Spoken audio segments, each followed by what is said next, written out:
Il leur recommanda d'attendre la promesse du Père, laquelle, dit-il, vous avez eu oui de moi. Acte 1,4. Dans la vie des saints hommes de l'Ancien Testament, le mot attendre est un de ceux qu'ils aiment employer pour exprimer l'attitude de leur âme devant Dieu. Ils attendaient Dieu et s'attendaient à Dieu. L'Écriture nous parle de cette attente tantôt comme étant l'expérience du croyant. J'ai patiemment attendu l'Éternel, psaume 42.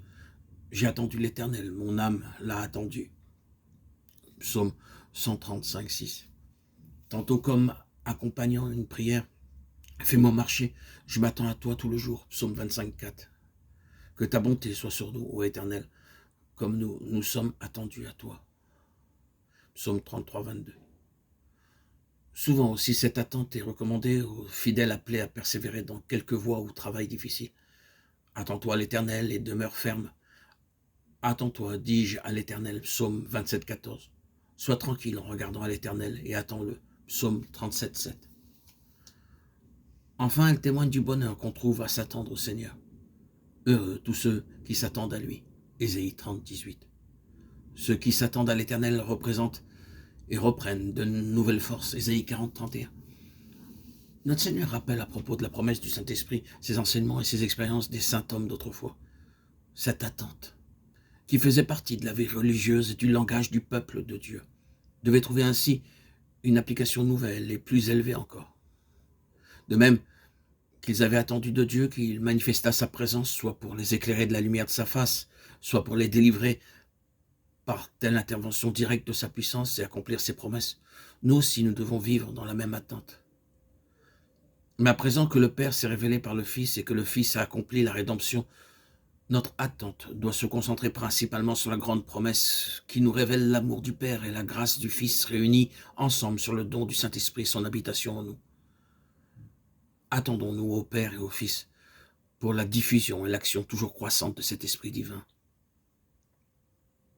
Attendons-nous à l'Esprit Saint, à sa lumière, à sa force et sa puissance, pour révéler en nous la présence du Père et du Fils, pour nous sanctifier et accomplir lui-même en nous le service auquel nous appellent le Père et le Fils. Il leur recommanda d'attendre la promesse du Père, laquelle, dit-il, vous avez oui de moi. On pourrait se demander si ces mots ne se rapportent pas exclusivement à l'effusion du Saint-Esprit le jour de la Pentecôte et s'ils s'adressent à nous aujourd'hui, que l'Esprit a été envoyé à l'Église. On pourrait objecter aussi que pour le croyant qui a déjà l'Esprit en lui, il y aurait presque une conséquence à attendre la promesse du Père, puisqu'il doit croire que l'Esprit demeure en lui et s'en réjouir. Cette question et cette objection nous mettent sur la voie d'étudier ici une question d'importance majeure.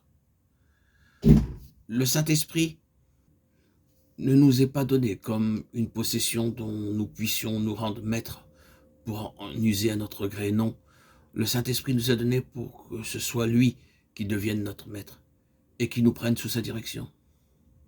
Ce n'est pas à nous de nous servir de lui, c'est à lui de se servir de nous. Sans doute il est bien réellement à nous, mais à nous comme Dieu, et notre position à son égard est celle d'une entière et complète dépendance de celui qui donne à chacun selon son bon plaisir. Le Père nous a en effet donné l'Esprit, mais cet Esprit Saint ne travaille en nous que comme l'Esprit du Père, et chaque jour nous devons le demander au Père, d'une manière tout aussi précise et confiante que si nous avions à le demander pour la première fois.